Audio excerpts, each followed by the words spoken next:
Lokmangal foundation व लोकमंगल नागरी सहकारी पतसंस्था यांच्या संयुक्त विद्यमाने दरवर्षीप्रमाणे यंदाही लोकमंगल शिक्षक रत्न पुरस्काराची घोषणा डॉक्टर ह.ना. जगताप यांनी श्रमिक पत्रकार संघात झालेल्या पत्रकार परिषदेत केली.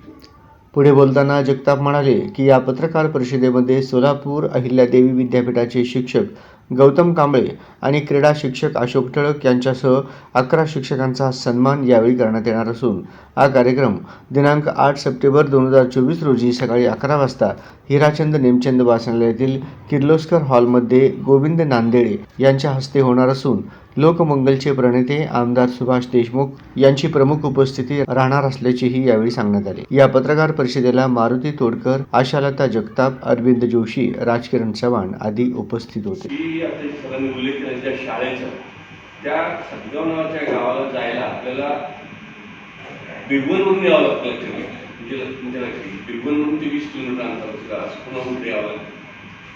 आणि अवश्य ज्यांना तुम्हाला शक्य असेल त्याच्यावर तुम्ही एखाद्या काही बस स्टोरी वगैरे ज्याचा करतो निश्चित करा.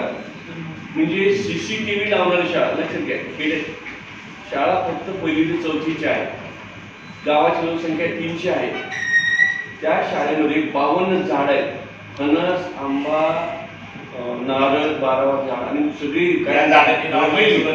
आणि प्रत्येक झाडाला QR कोड लावलेला आहे.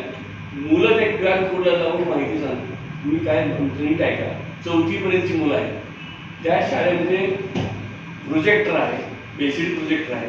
मुलं स्वतःच कॉम्प्युटरवर ते प्ले करत आहेत.